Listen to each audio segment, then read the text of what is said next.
in New York? No. So when New York first started, that's most of the kids that were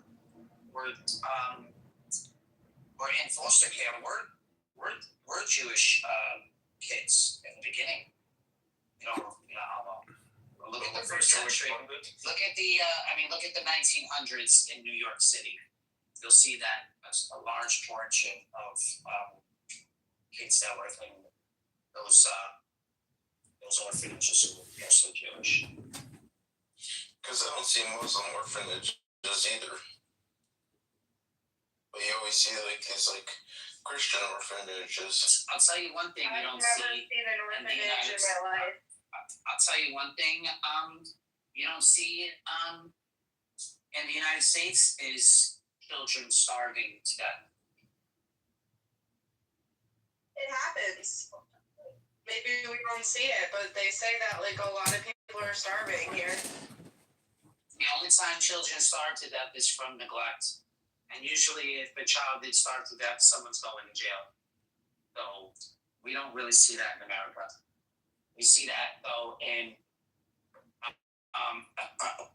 we just do it to children. Let me not say what countries we see this in. We just do it to children in other countries. Let me not say what country we see that happening in, but I'll just keep my mouth shut. It might be the place where they have Judaism as the fastest growing religion.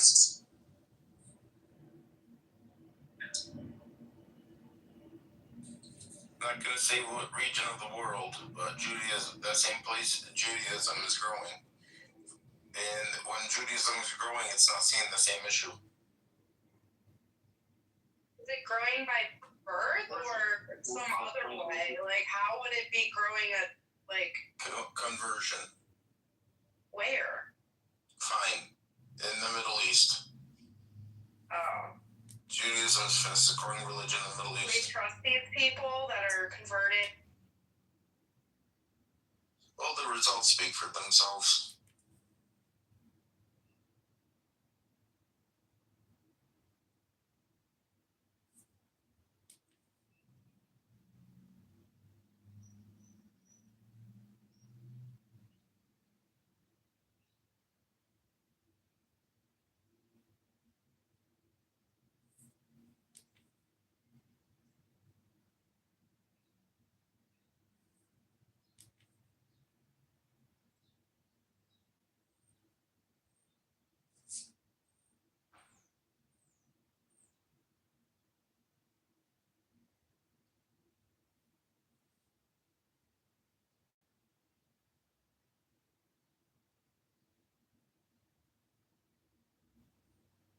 I didn't make a daft statement like that. Judaism is the most growing religion in the world. The exclusivity that it has, the freedom, it's so hard. We have to study. Rabbi, how you that child? It's really not hard at all. It's just like a lifestyle. If you were to live in... Word, right? In the sense... I'm saying, Nargis, if you grew up in, an Iranian place, right, where there were a bunch of Iranians living their Iranian life in Iran, acting like Iranians, you'd say, okay, this... the lifestyle I'm talking about. Right, that lifestyle would be different than if you were moved to California or LA or Nevada, where those would be different styles. If you were around... It's hard to be a Jew. I'm saying, Nargis... Converted to it. No, I'm saying it isn't. I'm saying if you just lived in Israel amongst Jews being Jewy, you would find it unbelievably easy to be Jewish. No, I mean... The only thing that makes it difficult to be Jewish is being surrounded by non-Jewish states. I think he's making sense. That's probably true. Yeah, you understand, bro, most religions, at least the two Abrahamic, freaking hop, skip, and jump. With Islam, you say the Shahada. With Christianity, you just dip in water, bro. Yeah, it's because you guys are sluts. And then you commit. I'm saying it's a good thing. Good Lord, stop being defensive. It's a good thing because you know Yes. where to get to. We are a monogamous people, Monogamy is overrated. says the slut. It's not the Congressman because I went to a priest. Huh? I went to a priest and I asked him to baptize me. And he said,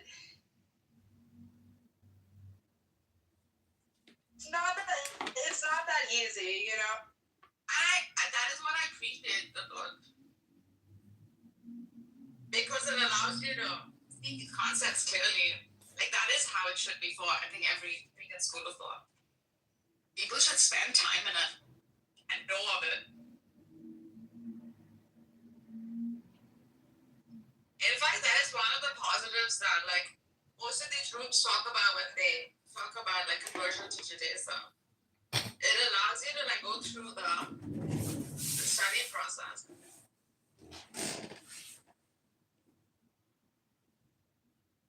Ew, Narcos, put the picture away. Oh God. Why?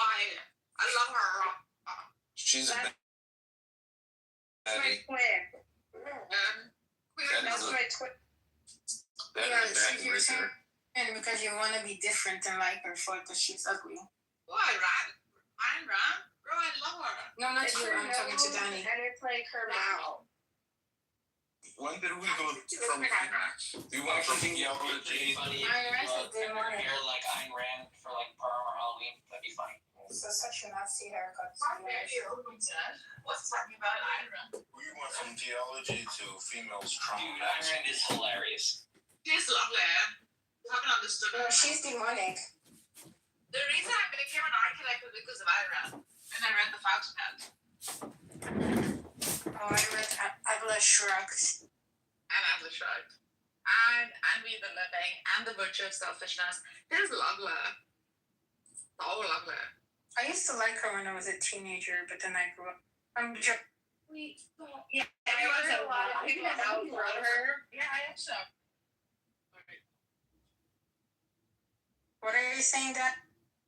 I said I heard a lot of people said that they outgrew her. I definitely outgrew her. She like, and she does sounds like, you know, when you read it first, you go, oh yeah, and then you think about it more. It's like, she's actually fucking retarded. No, you're actually fucking retarded. And you know, when you call her demonic, is that a projection, Abby? Because I would say that there are times that I could say that you're possibly a little bit demonic, Abby. And Narja's, I gotta tell you, there's no clubhouse rooms going on ever about Jewish conversion. Just to correct that in your mind, there are no Jewish conversion clubhouse rooms. Thank you very little. Clubhouse room, what are you talking about? No, that's your demonic projection. And Abby, just go read a book. Hello? I did. I read the book and I come to a conclusion that Ayn Rand is demonic. What do you want me to do? I don't know, maybe try to read a book instead of talking. That would be a good first place to start. Because you are actually, also have the DSM right here. And unfortunately, Abby, you've been labeled as a highly annoying person. A dangerously annoying person, and possibly an extremely annoying person, an EAP, a DAP, and an HAP. No, the most annoying person. How about that? Think about that. So you're a MAP, most annoying person. See that is exactly what a MAP would do. You would claim to be the number one most annoying person. Yes, I am. I agree. Oy vey. Oh my god, are you being anti-Semitic? So I'm gonna call ADL. You called her a MAP? M-A-P? Most annoying person, yeah. I have no idea what it is, but whatever. Oh, that sounds good. I also got another interesting book here called Questions to a Muslim, an exposition of Islam.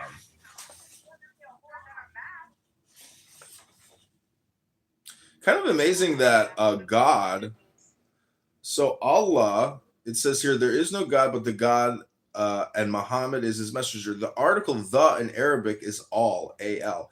The Arabic and Semitic word for God is Ilah. The God in Arabic will be Allah, pronounced Allah, or Allah, which is simply God with a capital G. I'm just kind of amazed that like everyone accepts Islam, and it came out of Arabic, meaning God decided to reveal his true message to the messenger in Arabic.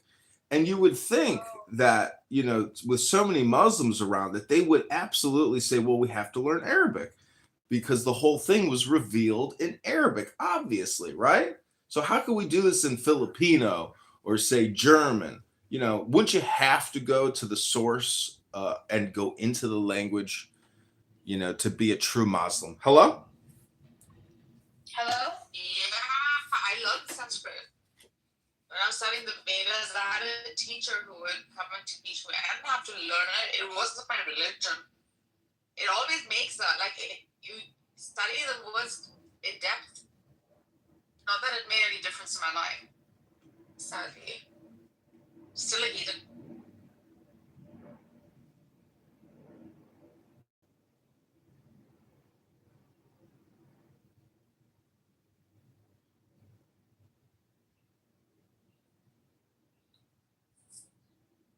Like reading the Torah in Hebrew is far more like if you ask Caleb or McDad, they'll tell you that it does go to the root words and you study the scripture in greater depth than not.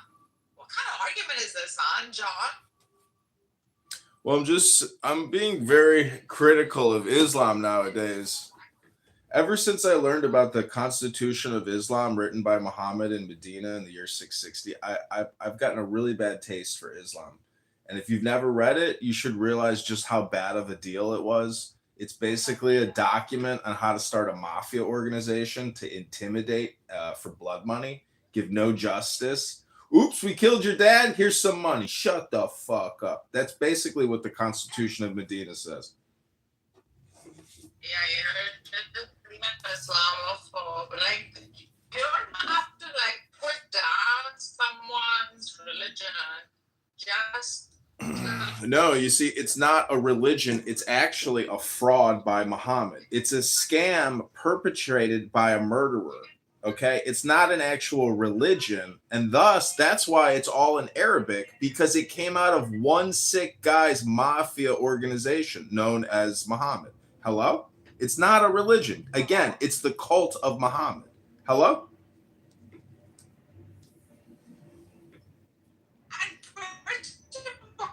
like Muslims argue in what part like a joint Islam. They don't want to. They think that let's like do this. You know? What is the excellent They make need the Muslim and trying to do this. Oh my god. I love code. I mean,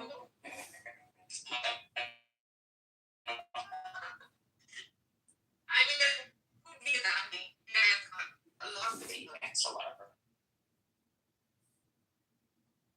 Oh, what? Yeah, in Persia. Why would it be in I believe the Arabs? have a judge who's Jewish in Iran.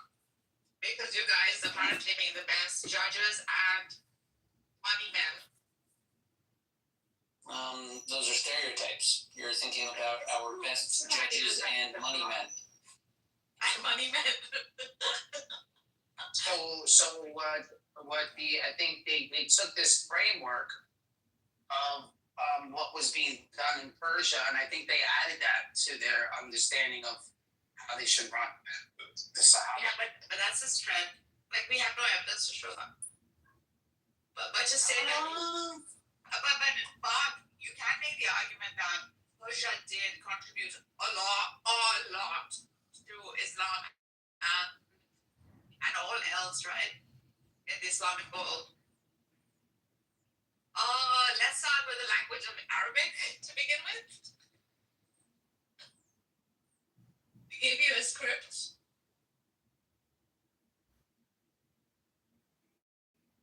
Sit down. Sit down, you're not a driver, you're a dog.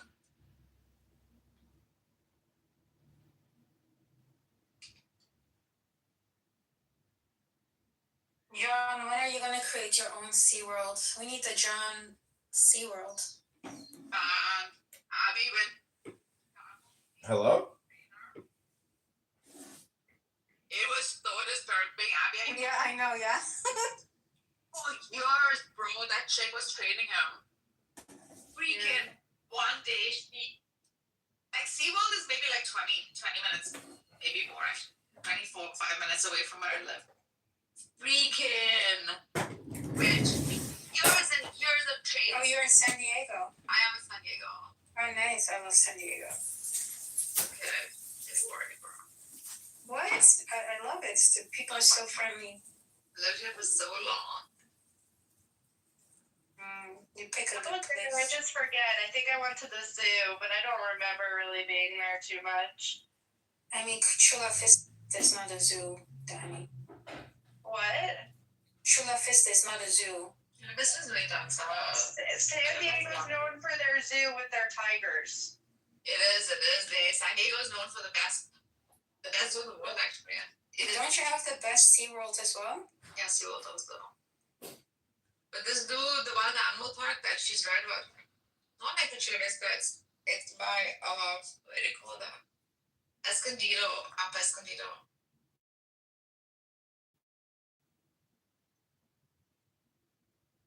Damn it, I should have gone when I was I'm there. possible. Hello, if you guys come, let me know. I was at the convention center. Oh yeah, I work very close to that on 6th. Oh, really? It's downtown. Downtown, yeah.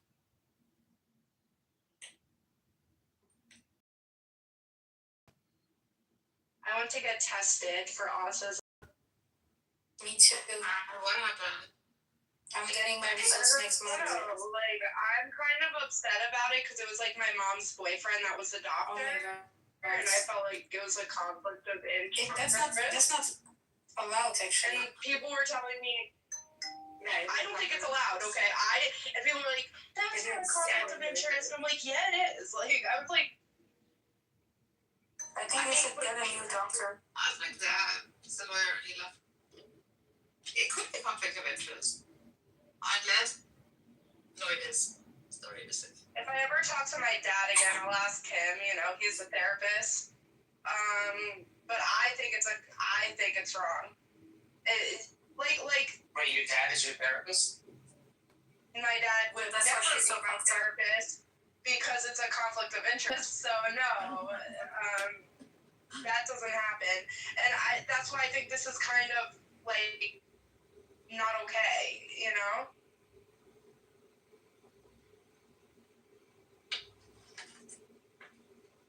But I was like 12 years old, you know? Well, my mom took me like to California so her boyfriend could do testing on me. Why do you think of autism, you know? What makes you think that?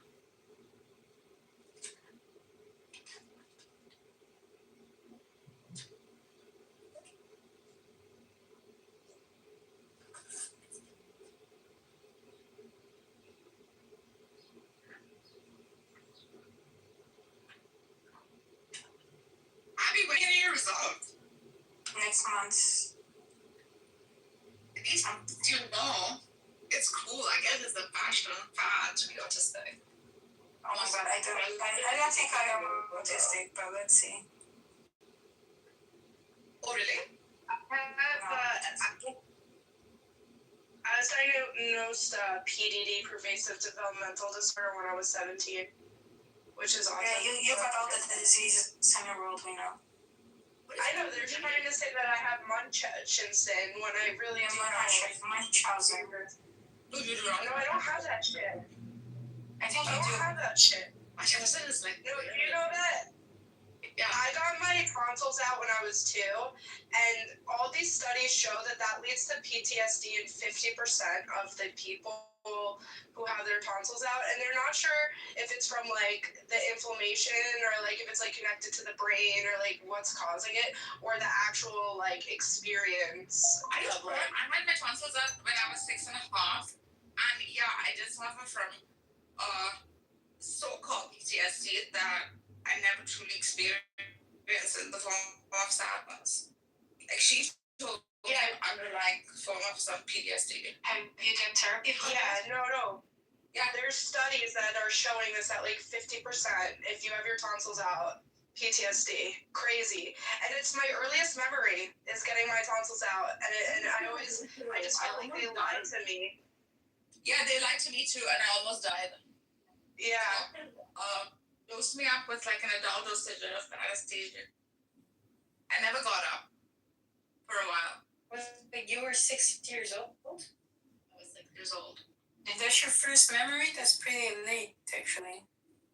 Of, what do you mean, like, no, of like, Something bad came in. yeah, something bad.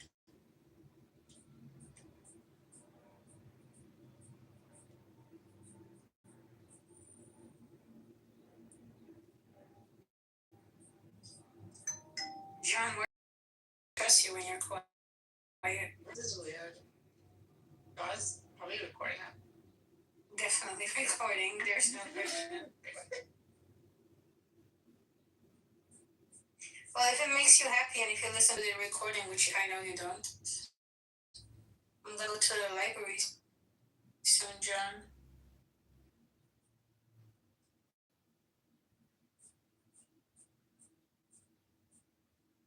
Hello? I'll bring some books for you.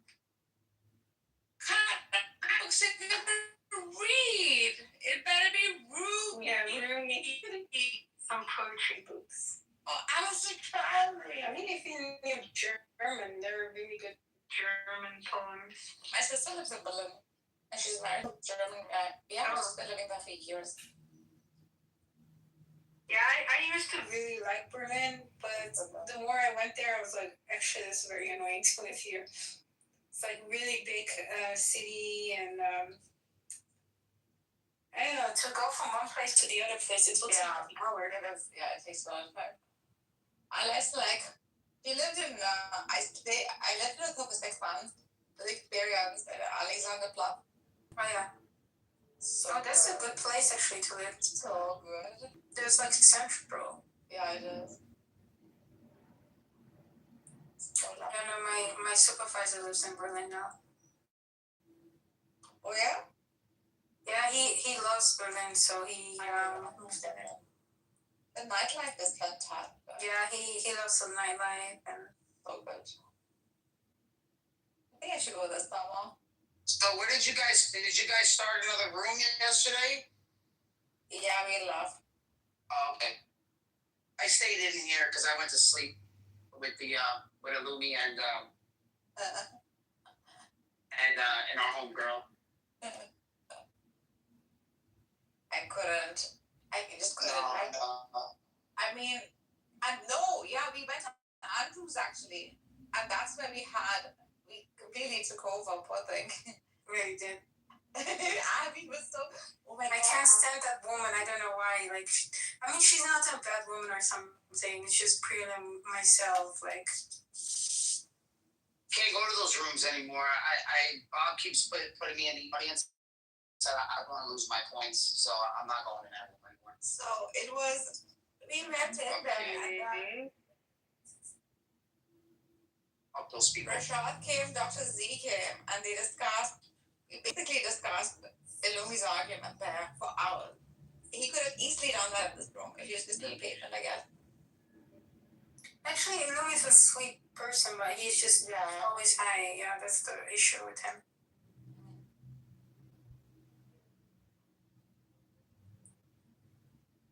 I mean, the argument is okay. So he sort of laid it out. I think he showed the difference in the hypostatic union with the two wills, which everyone knows. So he was like, it's the logical,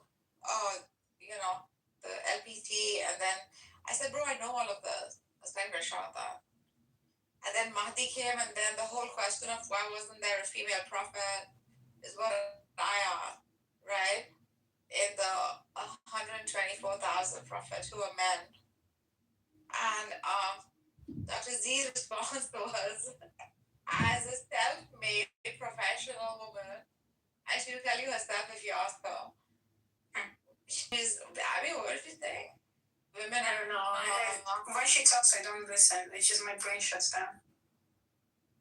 She's saying, because it's a lot to take, okay?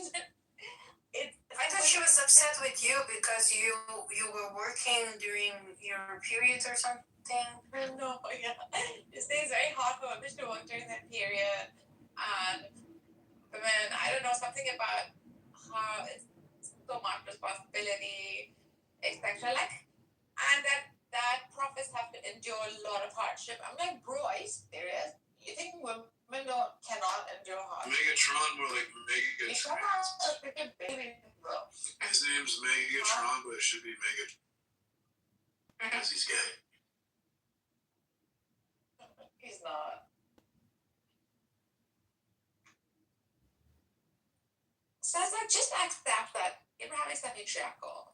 And if I ask Andrew, he would tell me that it's patriarchal. And Was she for or against? I think she was for that, right? But she was for it, but she's saying it, women and men are equal in Islam. No, they are not.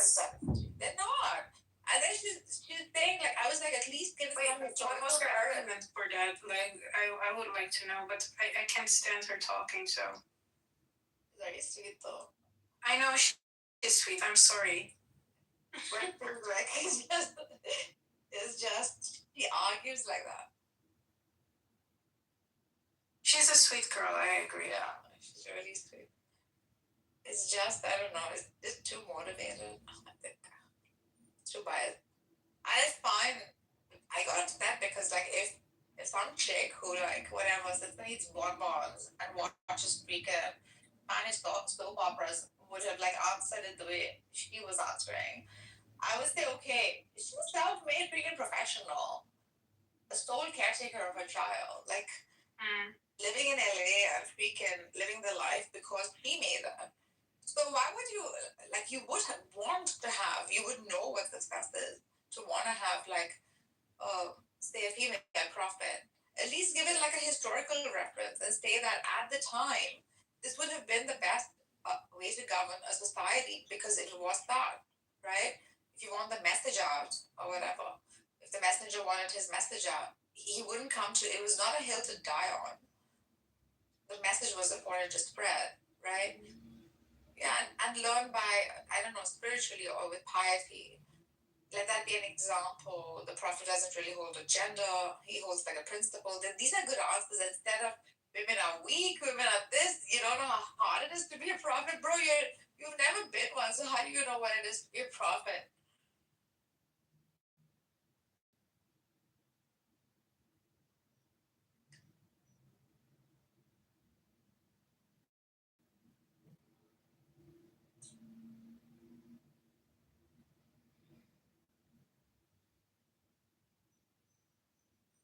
Well, you can't have any inheritance.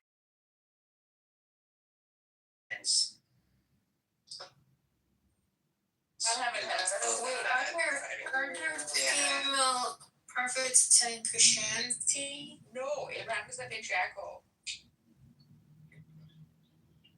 It's a very male oriented.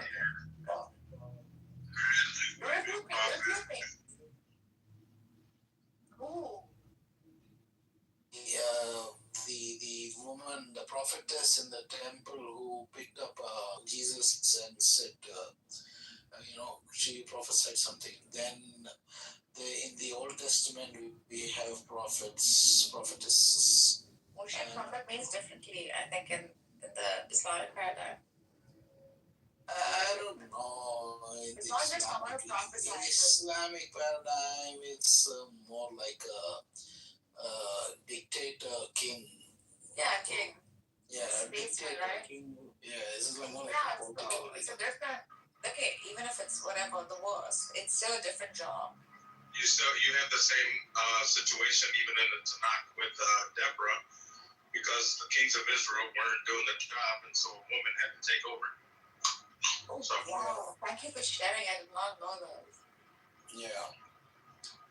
Just because you you have the gift of prophecy and prophesize, that doesn't mean Doesn't make you a prophet. Exactly. Yeah. that does make you a prophet. Yeah. Then what makes you a prophet? Then what makes one a prophet? That's in the word. that's not how that works. Because Go Paul ahead. I agree. That is how That's what I'm saying. You could be a false prophet speaking thing.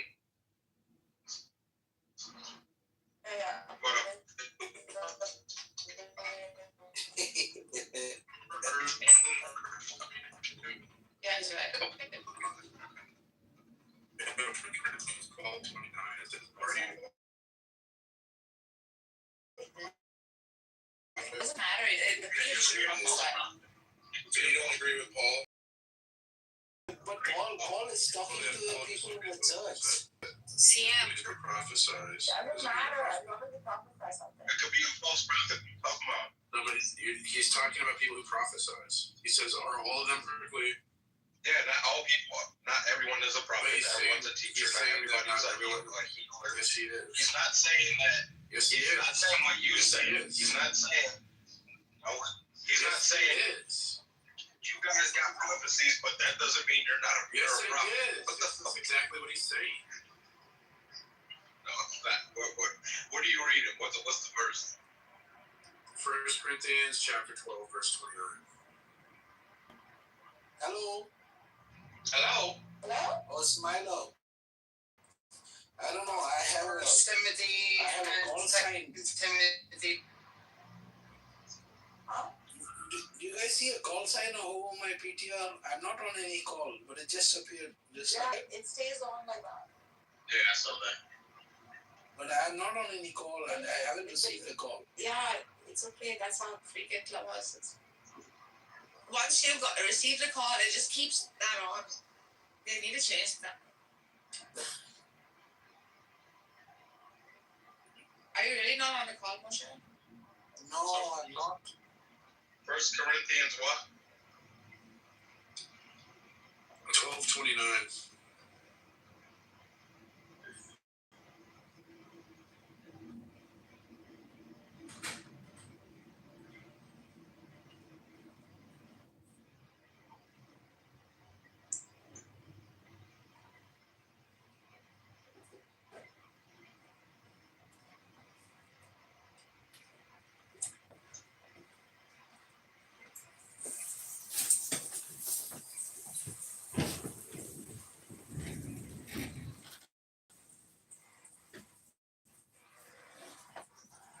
Hello? Hello? So a prophet is like a specific.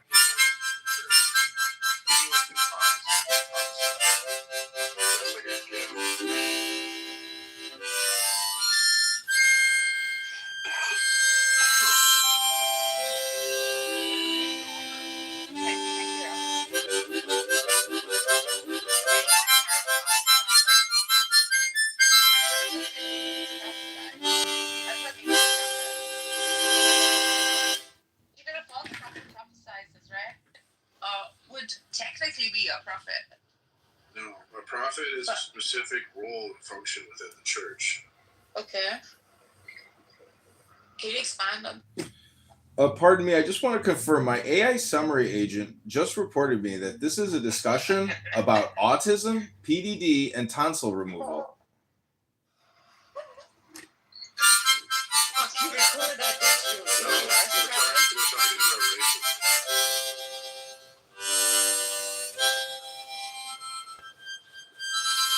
Okay, so wait. Oh, I'm still trying to get some verse. So when saying that are all apostles, are all prophets, are all teachers, do all do miracles, all work miracles?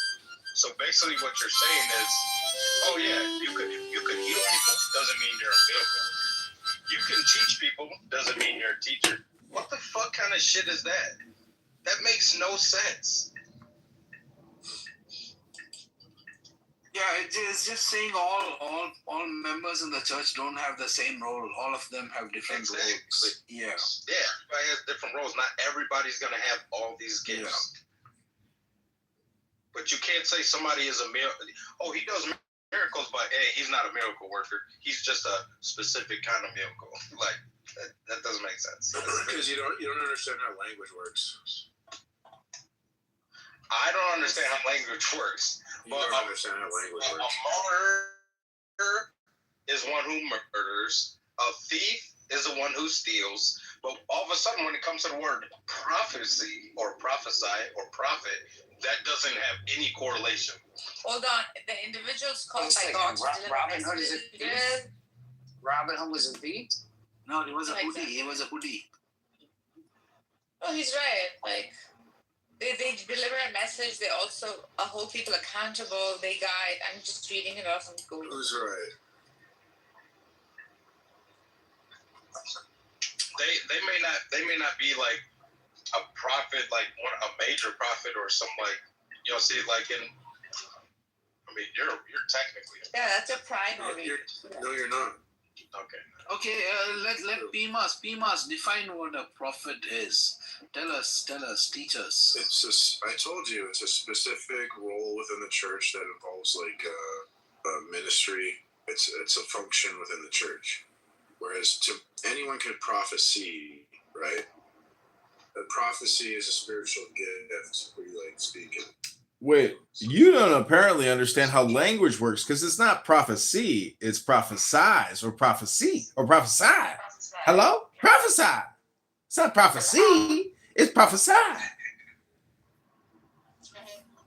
Go back to Africa.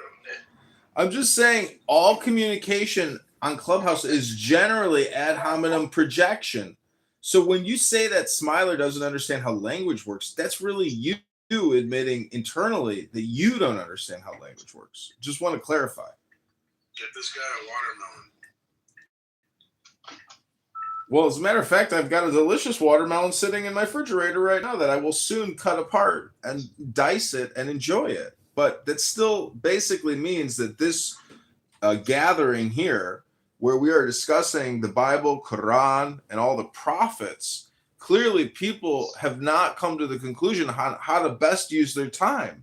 You would think that if this information was so valuable, it might help us determine what's the best usage of our time. And I don't think these Clubhouse rooms are being very productive nowadays. What do you think? Yeah, I agree with you.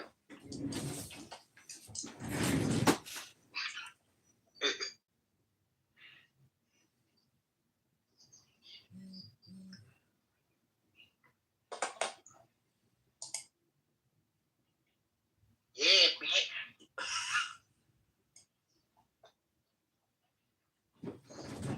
But he's not complaining much. It's encouraging people to read.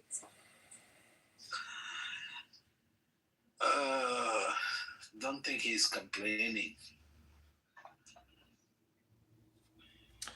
I think all the Muslims should actually go back to becoming pagans, pre-Islam. He was passive. He's being passive. He's passive. Maybe he should make it more productive. He's passive aggressive. He's trying to insult us passive I'd aggressive. like to actually just contribute to the room instead of continuing to mock you.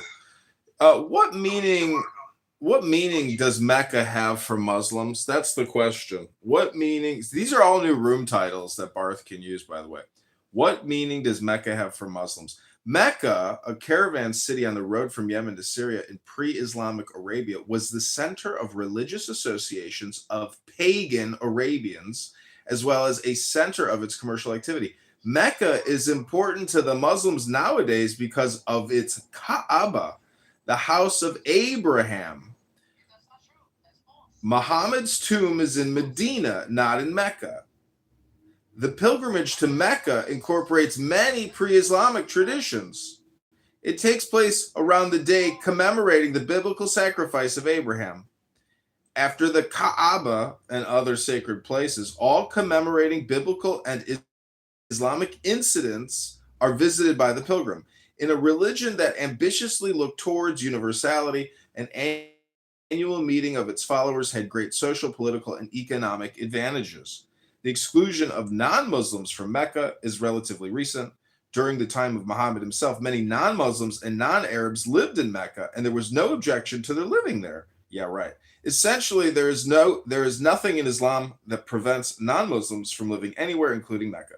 The restriction was imposed when several non-Muslims tried to defile, destroy, or rob some of the Muslim holy places there. Oh, I see. Isn't it interesting that just reading from the first thing from this Dr. Muhammad El-Zayat, this little book that I bought called Questions to a Muslim Exposition on Islam, we've already proven in this room with Barth that many of the shit that I just read was not true. So the Muslims consistently put forth a false doctrine. Isn't that interesting? Tequila. Yeah, Takia. Could you please read my tarot card if you don't mind? Okay, pick a number 1 through 64. You want 33? If it's the same tarot card, I know which one it is because you read it for me. Deception. So if you guys didn't know, right, about Med, bless you. So Mecca, if you look at where it's located, right? So this used to be that actual place that they had this little structure thing was a Christian shrine, and there's a tribe of Jews in Yemen, and I think that there was a time, you know, the story where they come in with the elephants and stuff, like they say that they all right. So that story is actually the same story, but from a past thing. So the reason why they say there was idols there, that wasn't really idols. Those things were how would they say that? You know when you leave something at a shrine? Yeah. But can you wasn't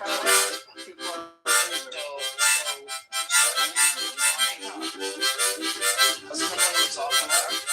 I don't know what is up with people. They just it's just like I invite them up, but they gotta speak. They gotta start talking as soon as they come up. No, just go. You need to let me finish. I signed up for your theological. You weren't even let me finish. You need to let me finish. You got it, bro. I already want to finish this book.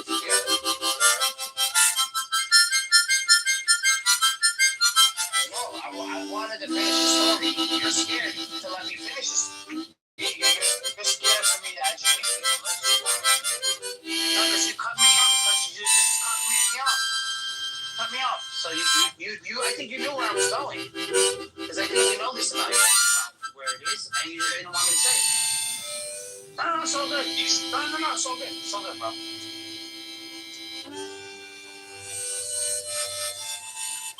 Can we kick this Yeah, guy? either remove the Takia guy. Yeah, see how evil they are. That you have to say stuff like that. He doesn't realize the things he says. He doesn't care. Just sign up to the audience and finish your thing. Run away from the Muslim. No, what I want to do is I just want to keep him up here as long as possible so you can keep it embarrassed. Point. No point of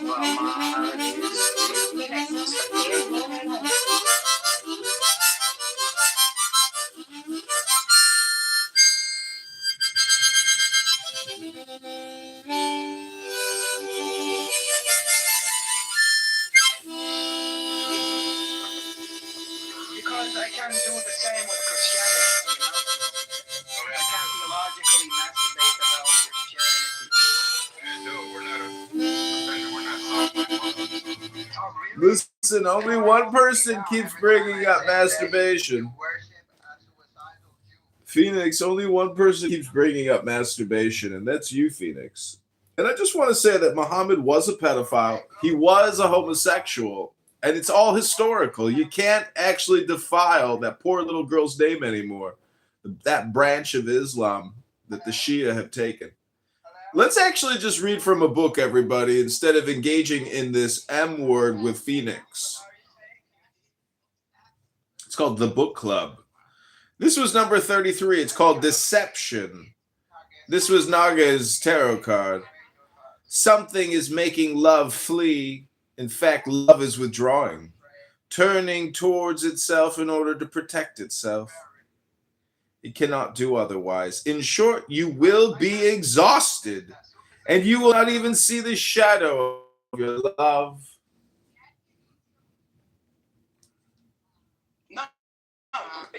No, Nargis, really, he said that Sufism is terrorism. And yet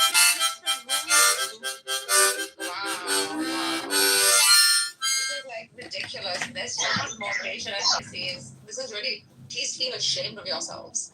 Instead of like being academic and objective. Bloody.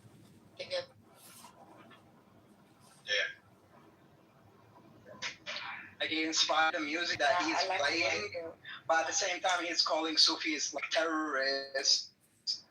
Yeah, because he's a Jahil, Murakkab.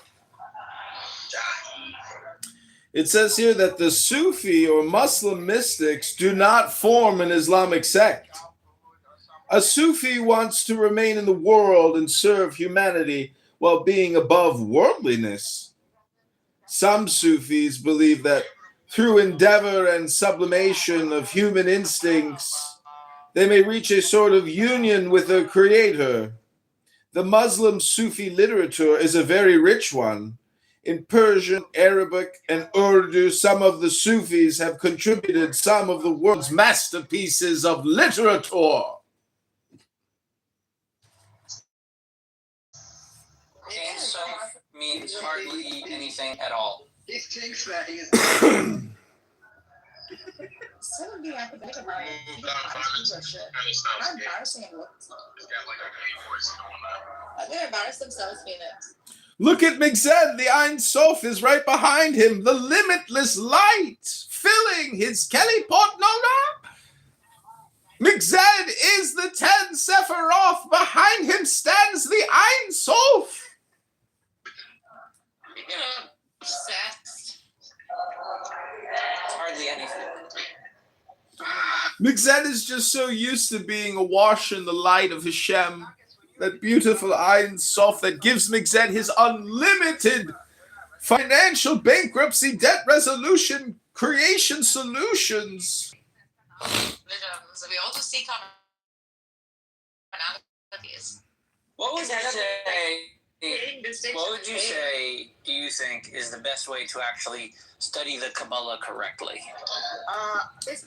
Well, there are these things called books, Migzed. Maybe you've heard of these wonderful innovations in human technology called books. That would be a great place to start studying Kabbalah, in the books. Hello?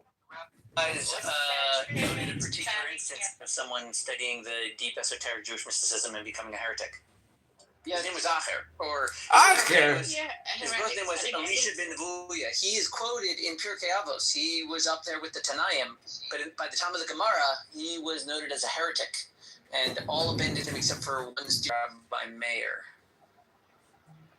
Yeah, like there's someone called Baal Shem Tov. I read about him, and that like Hasidism is actually mystical more than. Hasidists, right? That'd be another good way. Those are definitely experts that were scholars in the field, studied it. But that's not necessarily like the origin, right? When's the first time we have any published Kabbalah works? You're gonna look at Spain. Actually, it's the Tablet of Isis. That's the first Kabbalistic item. A 5x10 copper bust. Or Persian mysticism, right? Because it's all solipsism. All of these different regions, it picks up whichever mysticisms happen to be there. Like even like take it as a, for instance, as something people won't argue with, that in the Bible it prohibits Molech as a particular practice. Molech was of that region. That was something the Jews were familiar with. In that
until Rome fell. And then people were mostly trying to revitalize what had they lost from this utopian Greek romantic period.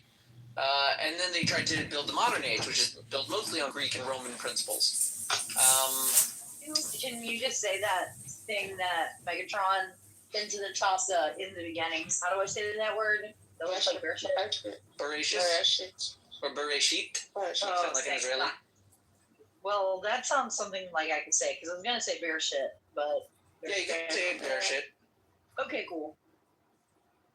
So most mysticism around the world would, although different in geography, all different in like the traditional but they pick aspects things up as they go, right? The stories continue, like Persia, right? Yeah. The Jews didn't know of Persia when they were in Egypt. Persia was there. They didn't know about it. They didn't know of it. They didn't know about Persia when David was conquering the land, when Joshua was destroying all of the Canaanites, when Saul and David were fighting over each other. They didn't care about the Persians. They did actually show up in some of the writings. At that point, they had interacted with them, but they didn't have a clear way of dealing with them until after the destruction of the first temple and the publishing of the Megillah.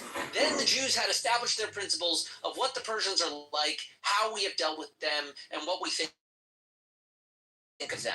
They never dealt with the Japanese. There is no firm Jewish position on the Japanese. They come and they go, and we stick to our old principles for anyone who comes and goes in our land. So mysticism has like common truth principles, right? That religion you call it, and even though there might not have been action between like. Have you ever heard of the philosophists? Think they called themselves? Who, the Illuminists? They like these people. A lot of Brits were into this club. A lot of explorers of the New World. What were they called? Theosophy. Theosophists, I believe. Okay. And I think their position was that all religions and all secret truths came from a secret, ancient, most ancient culture of which he considered himself a part, right? So he wanted to incorporate all of them from the oldest, most authentic origin of them all. And he wanted to explore the world. Many of these guys, they were like Explorer Club. They would explore deep, far-reaching corners of the earth to show that the same narrative had been given from an ancient proto-religion that we were all members of. That's correct. I love that move, right? Yeah, I love it. Yeah. And then they also like incorporate all the mysticism, right? Because none of that is taboo. That's all just different interpretations of this singular ancient I mean, true. mysticism would be like the common. This is why I hold to it. And if you think like the religion of like the Theosophists, it incorporates a convergence of all human understanding, past, present, and future. And that's like kind of a mission that a lot of people can get behind. Yeah, I think I don't think it's unavoidable. I think that is good. Yeah, Migzad, is Muslims call it Islam, Migzad.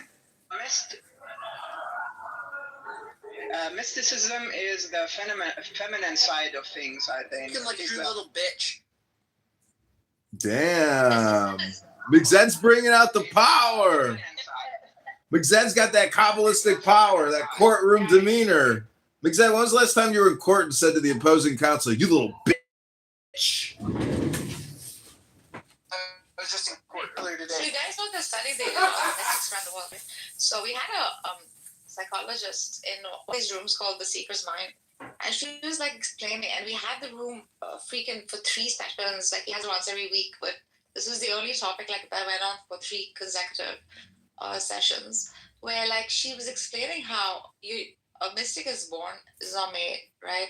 You must sort of have it within your psyche to even be attracted to such a thing, as though like you're just naturally doing it. It so happens that within the study they did for the mystics around the world, two of each other came from traditions where in like the basic principles differed. Their particulars and practices were extremely different too, and etc. etc. All these mystics have reported very, very similar experiences, right, as an end result to all their spiritual practices. I think in the tradition. So, I think that humans have like a lot of ways to experience things. I don't only limit myself to the analytical, although like in conversations, I think it's useful. And in the case of mystics, I think like approaching from like a rudimentary, quasi-materialist perspective assists in seeing exactly what the benefit is there that everyone would agree with. right? If we concede the existence of placebo effects, then we would concede to the existence of shaman and experts in the specific placebo. I think people do it to like keep themselves. The big takeaway. The big takeaway of mysticism. Point of order, moderator. I know you just love to ramble. The big takeaway is that to be a part of any major world organized religion and donate 10% to some fucking guy in a dress is insane. You should just start your own cult called the Book Club. Yeah, just fucking read a book. Families that need food. No. What I'm saying is you're stupid if you give your money up. Think about just start your own thing. God is correct. Hello? I feed the hunger when I could think about how many angels dance on the head of a pin. You psychopath. Oh, I didn't say that. But what I'm just saying is the big takeaway is if you actually contribute your money to an organization, which is not your own organization or your own nonprofit, you're not very mystical. You fail to actually realize that it's talking about you in all these books and your experience. You should try to read a book, and then you can experience the whole story and the script and the program through yourself, through your own, first-person perspective, like a video game. That would make it real fun. If you just participate in somebody else's video game, that's boring. Hello? Wait, no, dude, 1 second. I have to enlighten you because I've discovered your new purpose in life. You are a weird kind of self-aware narcissist that hates himself because of like the weird kind of loop you've put your own head into. I think you need to create an AI that will draft a novelized version of your own life that you can read to yourself and others and publish and then keep writing and reiterating forever. Just telling yourself and the world your own story eternally. Then just be careful, Mixed-Out. I'm already doing that because we're live on YouTube, and you just projected that you're a narcissist yourself. How dare you ad hominem project onto the universe? You're pathetic. I'm giving it. I'm cursing your mind with a blessing from God that you will construct this and consume the rest of your life reading a story about yourself. Right.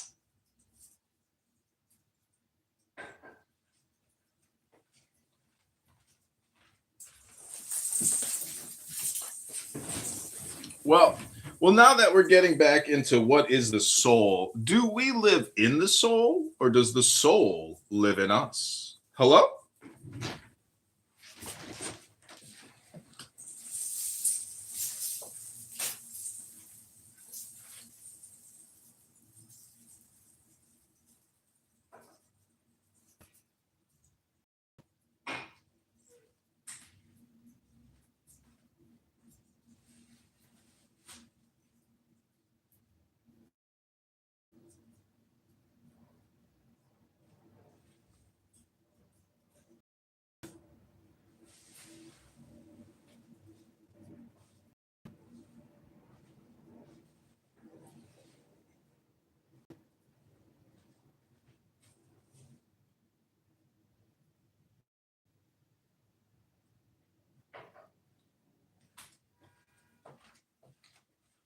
Hello? I guess what I'm trying to say is, we were talking about the secret ancient source wisdom code that all of these religions are supposedly deriving from.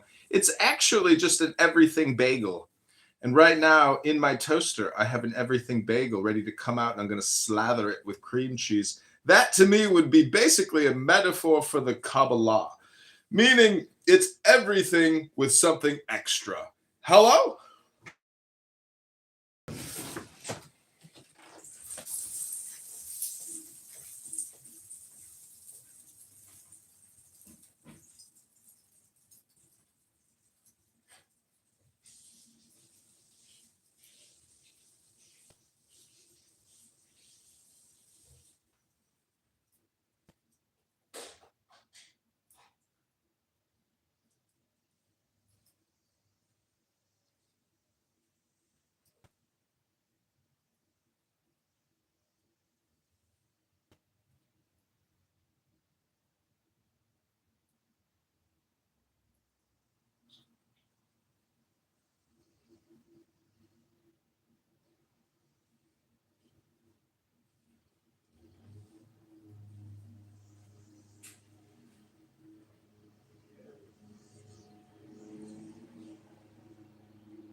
Hello? Is everyone done masturbating?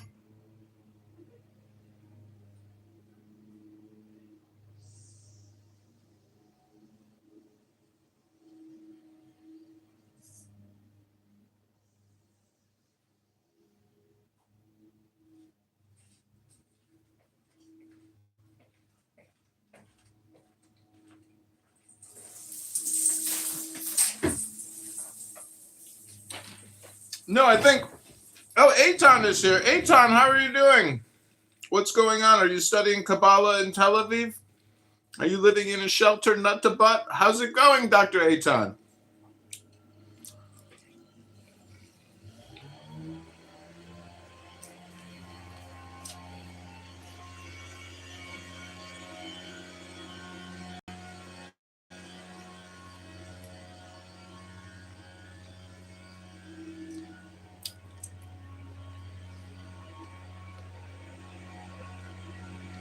Hello? Hello?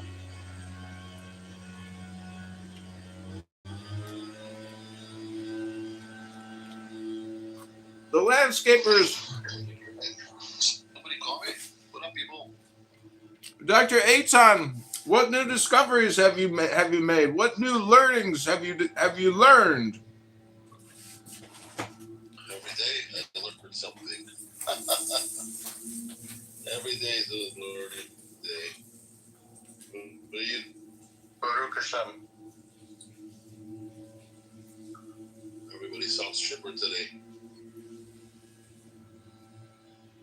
So the subject kind of grabbed me here. This Reishi. Did we talk about it, or is it past us now, or what?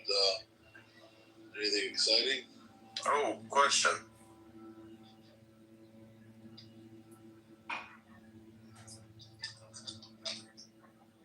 Through language, of course, through the lens of the Messiah being the first intellect. All right. And all things were created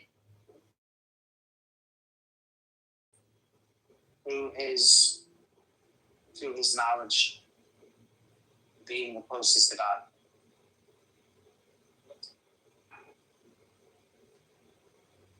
So we see this as the first cause,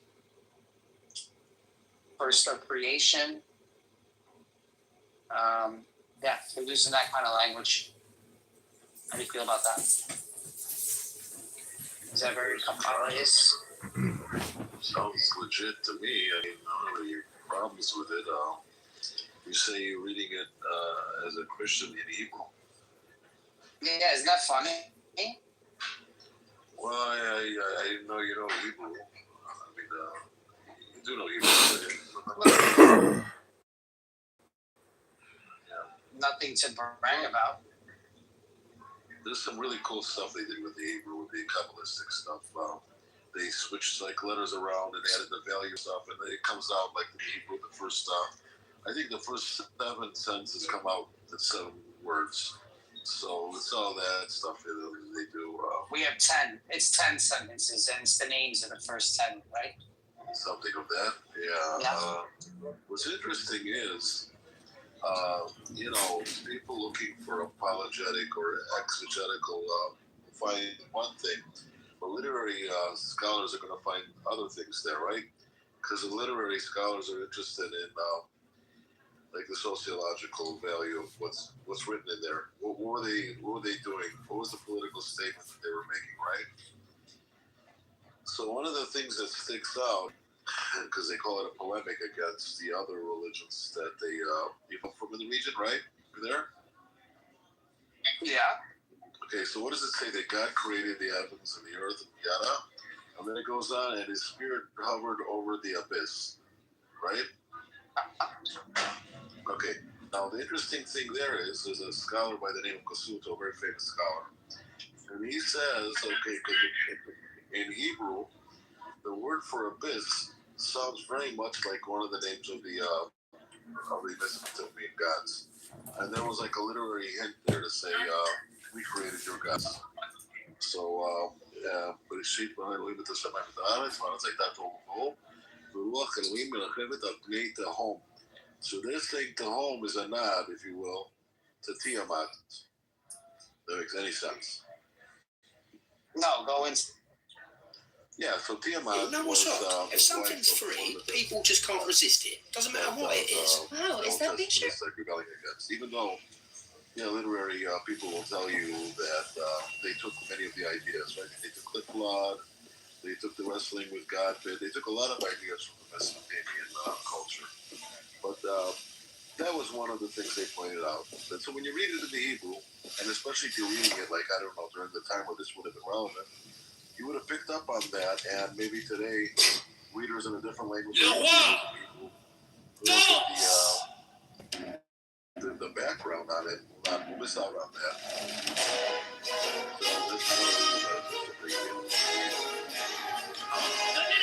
So this is a big deal. Okay. And that was also point out. The other one of the main ones in the snake. Many committees. And this was to show that you can't trust this book. That's one more thing that I just at the end of the whole thing. Oh, you remember the animal that this has got created? J'allais faire mon nom dans votre père, il y attendait.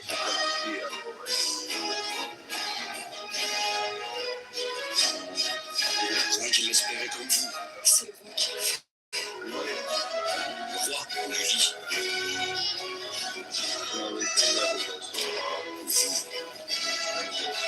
L'union séparée,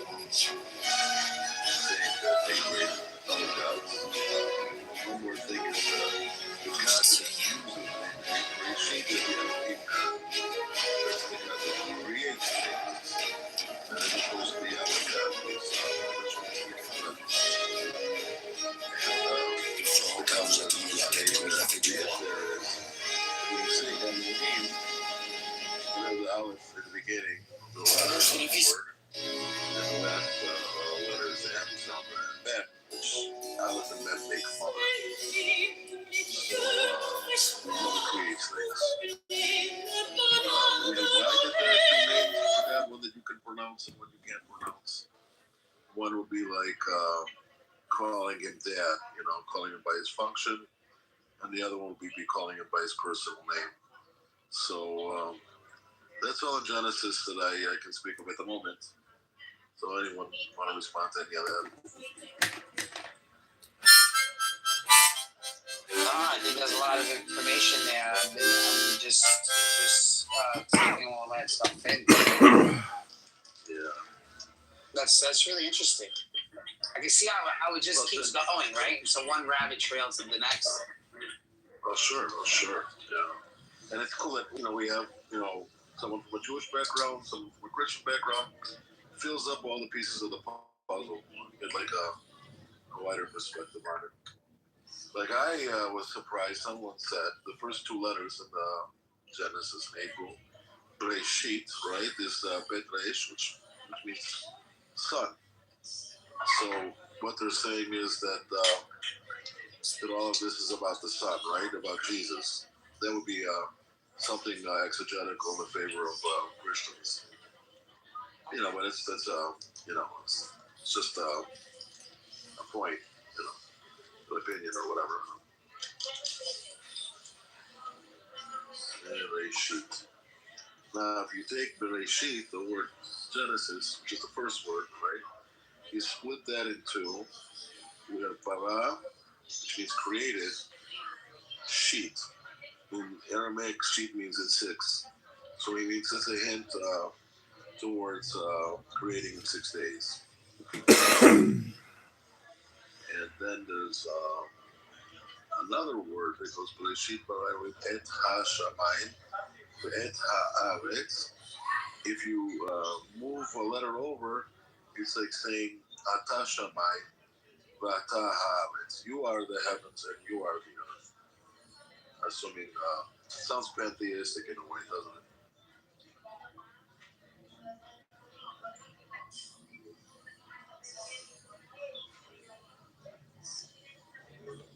Yeah, we're always gonna dabble in that. It's always gonna be a thin line. No.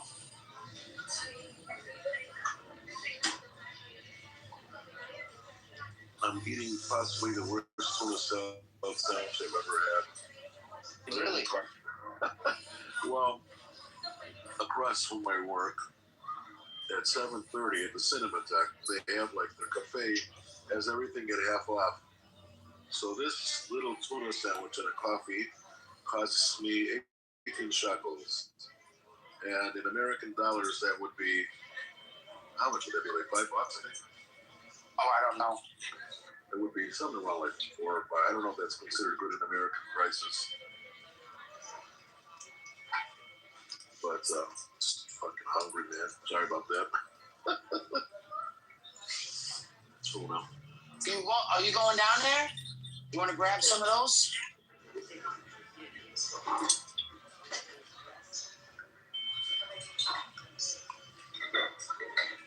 But, you know, with Genesis, you can go on and on and on about Genesis.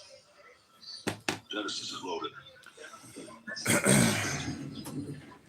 Oh, yeah, it is. It is loaded. So loaded. I always, growing up, I always liked the way the rest of the world call these books, like the Greek, you know, like Genesis as opposed to. There could be 3 of the Gospels that quote this. So he's convinced that this is all coming to pass soon. The problem is it didn't come to pass.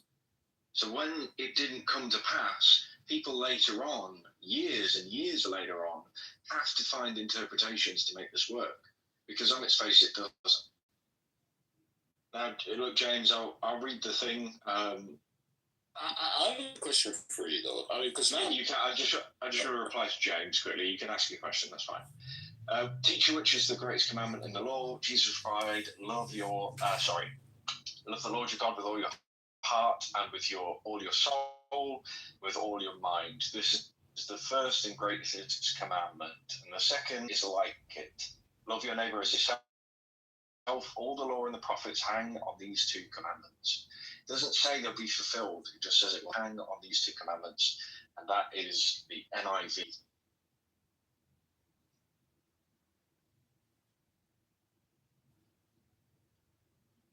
Go on, what's your question?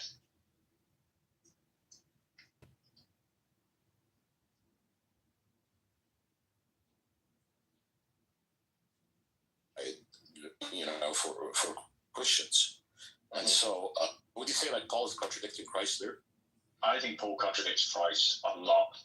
Yeah, but the problem with replies, right, of contradictions is I think like you're not being charitable, right? Because I don't do that with Muslims, by the way. Like I don't go around saying, "Oh, the Quran contradicts itself." No, but not about contradict. No. Can I just put this off? Can I just put this off at the knees? No. Can I just put it off at the knees? Right. I don't think any of it's true. I also don't think you listen to me when I point out that there's a problem. Right. I don't expect that. So you're right when you say, when you bring up these contradictions, it's sort of useless. The idea is put in your head, right? You've got a choice. You can choose here. You can say, well, I'm sure there is a way in which I can figure out how to make this. Everybody already does. Christians do this constantly. Muslims do it as well. And Jane is right. You were bringing that up. I personally don't care. That's not why I'm pointing out there's a problem in your view. My hope is that this sort of brain worm digs at you, and rather than be kind of the apologist that tries to force this into reality, tries to harmonize it, you're honest with yourself, and you go, well, wait a minute, there is a problem. And there are Christians that do that, by the way. We talk to them, we know them. There's a problem here. Just admit there's a fucking problem. Yeah, but I mean, like, I still won't, like, I mean, I mean, the thing is like, but I mean, the only reason why I was engaging with you guys because you were saying, right, that I was applying a different standard when criticizing Islam, right? That was the point I was having a contention with. And what? Yeah, and the standard that I was applying, right? And Muslims can absolutely ignore that standard, right? Which is that if I'm talking to a Sunni classical traditional Muslim, right, who takes Islamic jurisprudence, Islamic hadith, right, Islamic seerah, right, seriously, right, then I criticize based on those, right? And me as an Orthodox Christian, I take, for example, patristics very seriously. So I would also make him abide by that principle by criticizing my interpretations of the text through the lens of patristics, right? And from there, I'm not really applying any standard, right? It is the same standard that I'm applying when I'm criticizing Islam as I'm applying.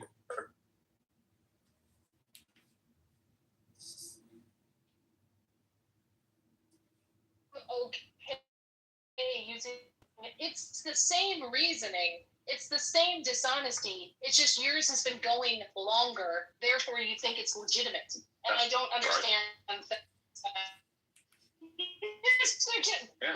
You're just saying they've been longer. They've been there longer. Look, she's right. She's right, and you know it. Between Christian scholars and Muslim scholars, right? The consensus of Christian scholars are saying do not do X, right? The consensus of Muslim scholars say do X, right? That just pointing that out according to that standard, right?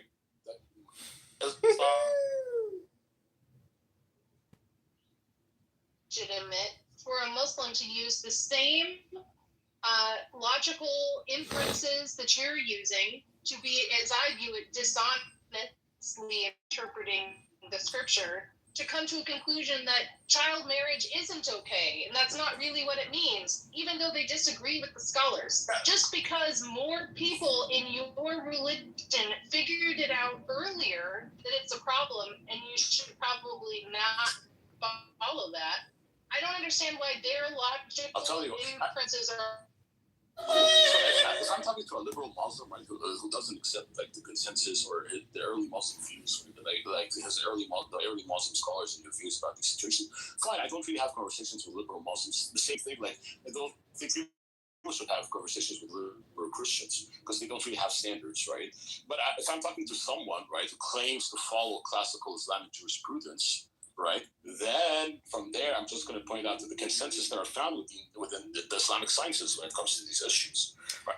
You see, Severin, the reason why you don't have conversation... See, Severin, you're so full of shit. You slip that in there and you say, I won't have conversations with liberal Muslims in the same way I won't have conversations with liberal Christians, because you're the most austere, far-right Christian there is, right, Severin? You are so full of yourself and your big ego with your supreme Christianity. It's sickening. Go look in the mirror, read a book, and just shut up about your supremacy. It's annoying, Severin. You know, if you really understood Christ, you wouldn't act this way. You wouldn't talk this way. You'd probably just be in meditation and peace, praying or reading a book or doing something good instead of shitting down the throat of other people. It's pathetic.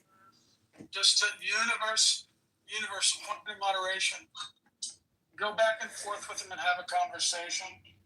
Yeah, I think if you just want to yell at him, that's another. No, he doesn't want to have conversations with anybody unless they're far right, because he is far right. Did you hear what he said? So I don't think I can have a conversation with him because he doesn't have conversations with people that he deems that could possibly be on the left. How am I far right? Like, how am I far? I actually more to the left than to the right. Oh, I see. It's crazy, just ruin the conversation that we're having. Oh, I ruined their conversation. Oh, the Darth Dawkins video, or rather the Tom Rabbit video with Darth Dawkins. Is that you? I've been featured on a few Tom Rabbit videos with Darth Dawkins. That's funny. You're a micro celebrity then. Anyway, if you send me $10, I'll send you an autograph. a micro celebrity. You should do that. Go ahead, man. No, you should send him $10 and get an autograph. That'd be cool.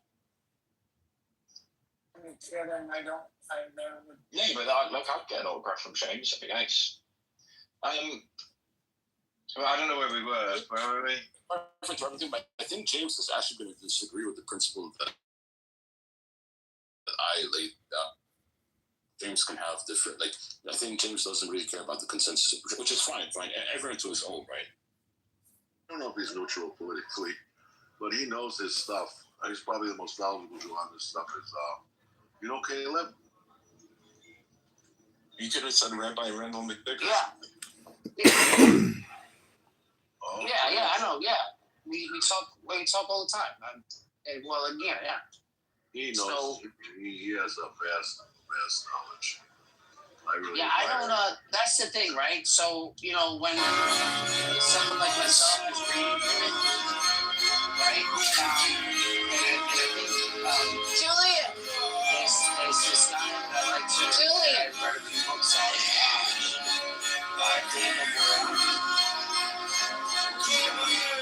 few books on. He's a Russian Orthodox. Sure. And he wrote a lot of books on first and second Judaism,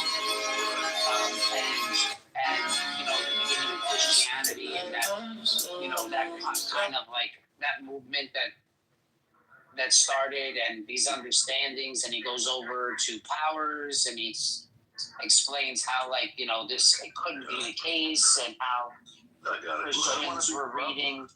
Christian. Good. I'm gonna have to leave, but you guys are gonna be around another half hour. Yeah. Really sorry about having fun here, but No, it's all good. All right, we'll get back later. Bye. All right.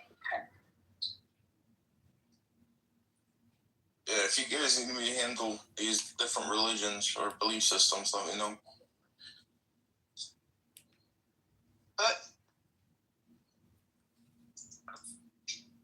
What are you gonna help with, Rabbi? You need a different name, bro. Go back to. Yeah, you should try to be, yourself, Rabbi, instead of, forcing people to call you Rabbi, because what you're really doing is insulting teachers who go by the name Rabbi when you yourself are just a comedian. You're just a comedian. You're funny, but you're not a teacher. You don't actually teach anybody anything other than gaslighting people to hopefully they'll realize, why am I getting so upset over this annoying person on a conference call app called that, he fucks around and calls himself a rabbi, and he's only doing it out of an homage to Rabbi Randy McDickerson, who himself is a degenerate, vulgar, profane, horrible human being. But I'll tell you, he's one of the most despicable, obnoxious, pretentious, and ludicrous people I've ever heard on this app. Rabbi Randy McDickerson, founder of the Kosher Shekel Fund. Hello? And I don't force anyone to call me Rabbi. They do it because they want to. So I can just call you, Fart Breath, right? All right, well, I'm just going to call you Fart Breath from now on. So what are you doing today, Fart Breath? Are you going to be on Clubhouse all day just like making snide little commentary, funny little one-liners? Hello? Hello? All day, every day, 7 days a week, 24 hours a day, 7 days a week, 30 days a month, every single day. I used to have a family, they say. Now I just talk all the time on Clubhouse, 40 hours a week at a minimum. It's never enough.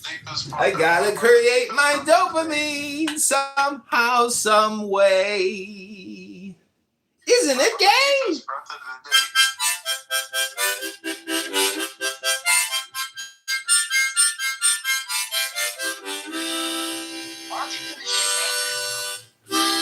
Because Andrew's been up on a 72-hour bender. He's probably sleeping for 20 hours. Is he on meth? He's got to be. Well, we know you are, and you're projecting, but he's got to be. I know what it's like to be on meth. I'm saying, one of the same feather flock together is that he just doesn't, He doesn't hit tunes to my beat. It makes any sense.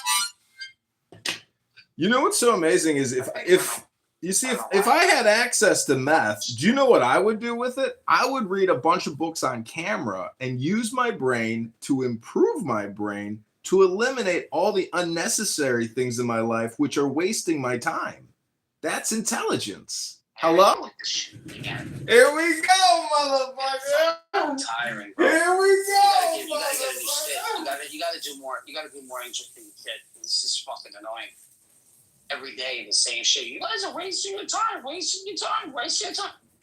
I'm at fucking work. Shut the fuck up. What about the deepest parts of the day? And then the chime. Ting, ting, ting. It's like this dude doesn't stop. How am I wasting my time? I'm at work. If not, I'd be listening to a podcast right now. Okay, or some music. I can't read because my mind has to be in what I am doing. So I can't just sit there and read. I can't be in complete solitude. I'm not a security guard.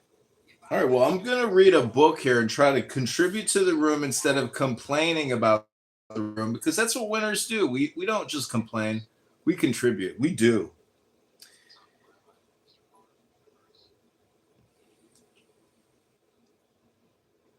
How bad is the comic relief in Andrew's room? It's just so fake, right? So superficial. It's a waste of time, really. I mean, you know, at least you got a personality, Megatron. You're not like, you know, a toy Woody from the movie.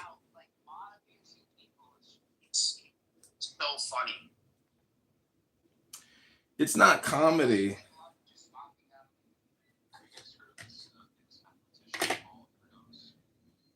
What about him? He was challenged to quit meth for 1 month by a concerned friend. He succeeded, but he complained, "You've showed me I'm not an addict, but I didn't get any work done. You've set mathematics back a month." So he's still an addict. I see. He's one of the greatest mathematicians of the 21st century. What, the Indian guy? Paul Erdos. Oh, I thought you were going to mention the Indian guy from this one. I thought he was. He has a book of over 1,000 conjectures that he hasn't proven, but AI is proving it. It's pretty crazy stuff.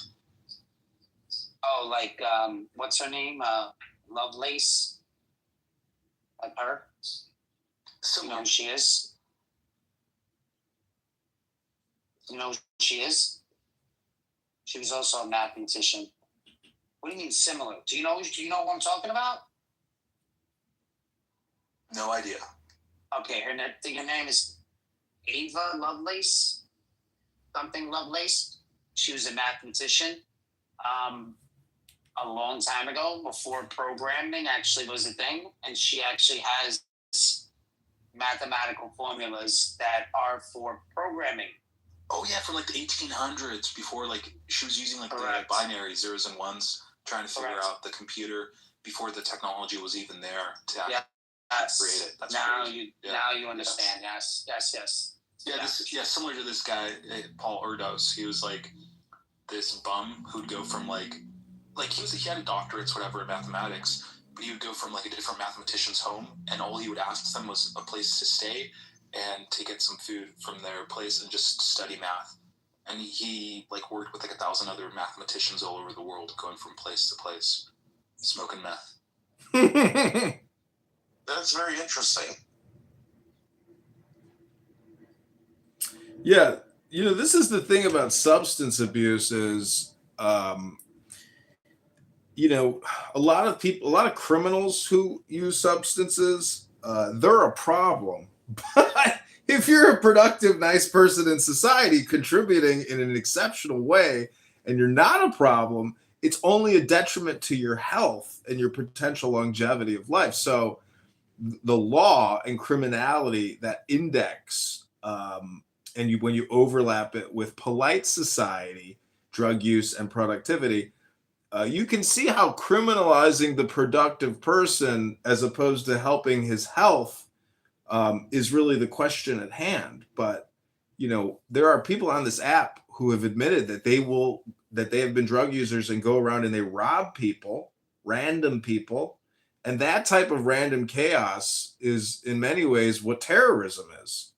So all I'm trying to say is, have you read a book today? Will you read a book today? Will you go to the gym? Hello? The use of methamphetamines? No, I'm just talking about how chemicals and the brain and productivity and the legal system, it's all intertwined, because a lot of white kids and all these people who are on meth, what they're really doing is using legalized cocaine. And they're doing it under the supposed care of a doctor. But really, if they're not causing legal problems and they're being good people, well, it's still a detriment to the health. So why can't people essentially be sober and be highly productive as if they're on the chemical? 99% pure cocaine and crack.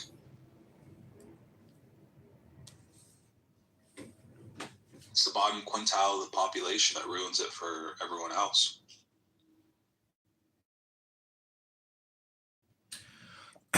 Well, at the end of the day, nobody's living in a bubble. Like when I was in the Army, you're kind of living a perfect lifestyle. Every calorie is measured.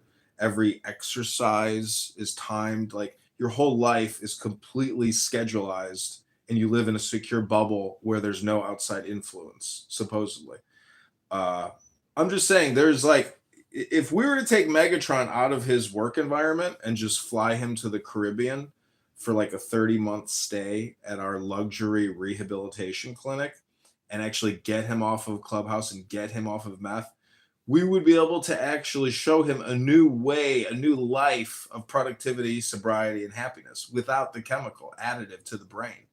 Because the philosophy of the Kabbalists is that there is an energy so much more powerful than the fake chemical stimulant that you're using in your plastic body. That's what the Ein Sof and the lit light can provide an addict and a Clubhouse clown.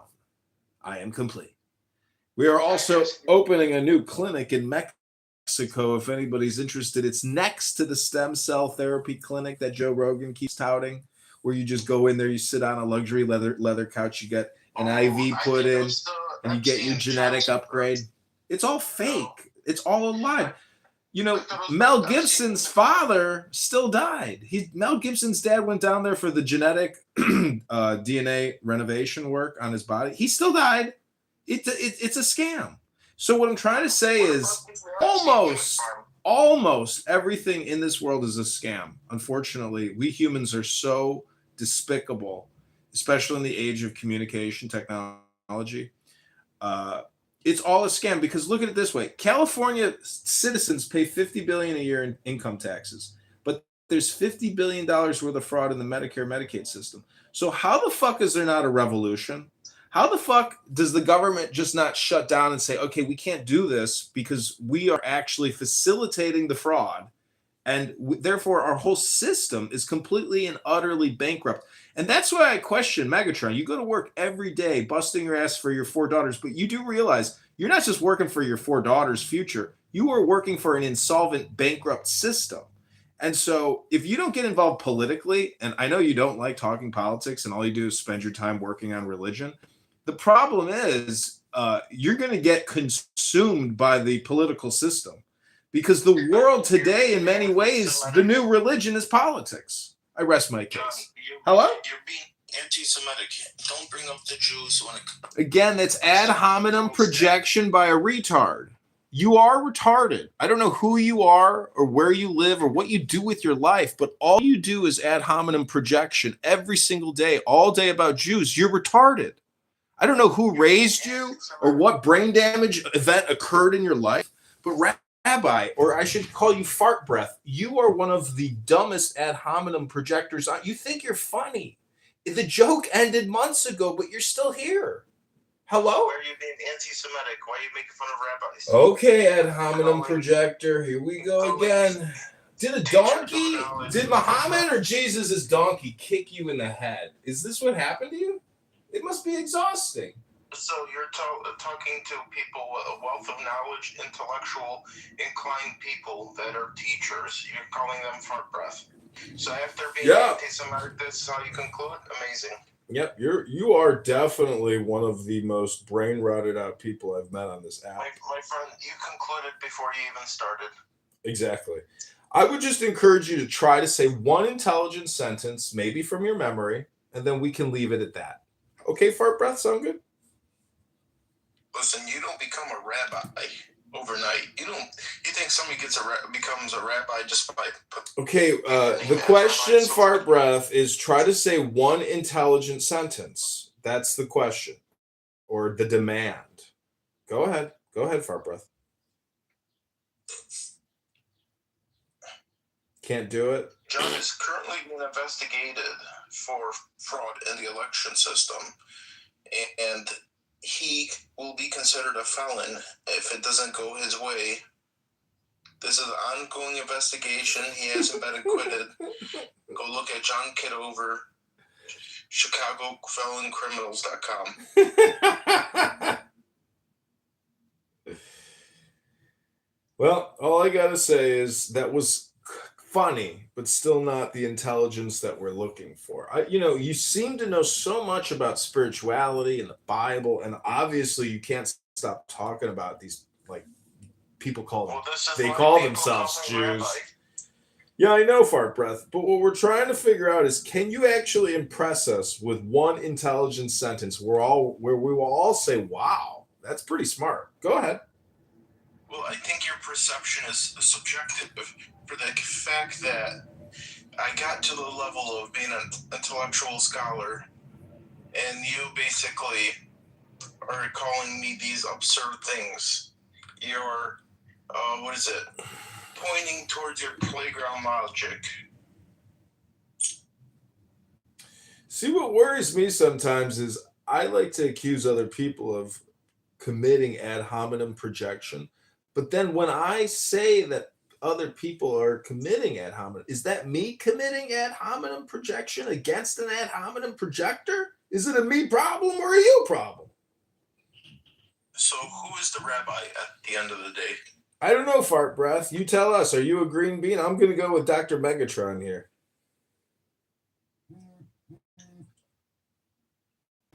How come you didn't respect Shabbat?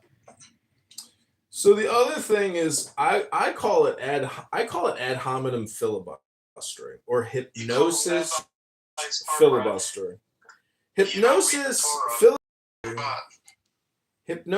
filibustering is actually just our words endlessly talking. Like if you go to politically correct, they might just break out and talk about cereal for like 10 minutes and the different types of Cheerios, while they're supposedly talking about a very, important news topic.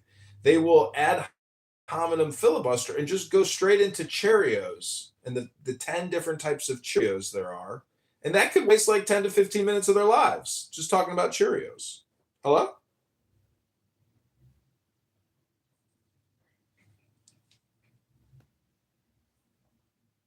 By the way, Mikhail, thank you. He says he's only here for Universe. And I think a lot of people actually are here for me, even the people that I may find disagreeable. And I would just say that if I actually didn't frequent rooms and record certain people, those rooms would really die out quickly. It's like I'm just a source concentrate additive, and it's better to have me than not to have me, because if you don't have me, it's your same recipe every single time. And therefore you're going to get the same results every single time. But I can't record some of these Clubhouse rooms anymore because some of the speakers on this app are getting my accounts clipped. And I'm already at that final stage of having YouTube remove me with 3 community guideline strikes. So PP, Dr. Pepe on this app, whatever his name is, Mario or whatever the fuck his name is in Scottsdale, I cannot record him anymore. I will not record him anymore. And I thank God that my YouTube accounts are not deleted, and I will never, ever set foot or waste my time recording one of those stupid, brain rotted out rooms again. I will have to be a man and pick up a book and read a book, because to continue to record brain rotted people and sacrifice 5 years of YouTube work with over 100,000 videos, tens of millions of views and likes and subscribers, I can't let it all rest on the shoulders of a moron, a brain rotted out boxer named Mario Pepe in Scottsdale, Arizona. So I am complete. Baby voice Pepe. Yeah, little boy Pepe, baby, little baby Pepe.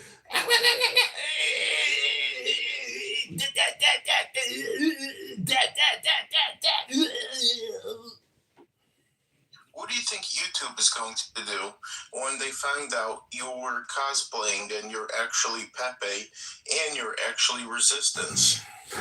When the curtain's lifted and YouTube finds out that you are both of these characters and then some, but then you portrayed it to be somebody.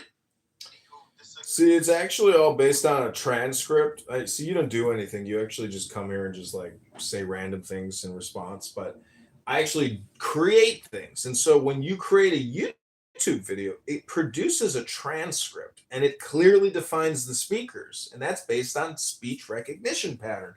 And I know a lot of, ERFers on here love to say that they recognize patterns. And they say, well, how do you know? And they say, well, I'm a professional pattern recognizer. That's what I do for a living. I'm good at recognizing patterns and such. Hello? Once they recognize that it's the same mannerisms that you, Universe, and Resistance, Pepe, and Mr. Anderson have, what do you think YouTube is going to do? Once they recognize that there's those same mannerisms, you might be able to change your voice, use some technology, but the mannerisms are there. You are all the same people. You see, this conversation just triggered TikTok to delete my account. Look at that. Access removed from all channels. This conversation was too hate speech and hateful behavior. So you see this? It's like, I can't believe that everything I'm doing is getting terminated and it's being labeled hate, when all I'm trying to do is correct low IQ, brain rotted out people. I can't believe this. Anybody's done anything for it to trigger anything. That's what I'm saying. It's just even just fart breathing around the topic is enough to trigger it. Fucking you're the same reason. You're exactly like Pee-Pee. You cause me problems. That's why I actually don't want to talk to you or hear your voice, because you really don't add anything to my life. You're just like putting spike proteins in my system every time I talk with you. It's horrible. You are actually a VHAP. You have a special distinction. You are a very highly annoying person, and we will leave it at that. Mr. The same people. Mr. Fart Breath, I have a question for you. The universe is talking to you. No, I was talking to you, Mr. Fart Breath. Oh, I'm a rabbi. But you said you could call your name anything, right? I could call you anything. When did I say that? Like 5 minutes ago. I said he could have called me anything, but he chose to call me rabbi. So yeah, but now you're Mr. Fart Breath. And the reason why I didn't respond to that was because that's not my name. So what kind of knife would you use to cut a brisket steak? Preferably a steak knife. Why? What would you use? And what about if you're I'm going end this live stream. on a plane, if you're flying to Singapore, would you do a layover in Israel? Depends. I don't see a problem. If it's cheaper, why not? Anybody would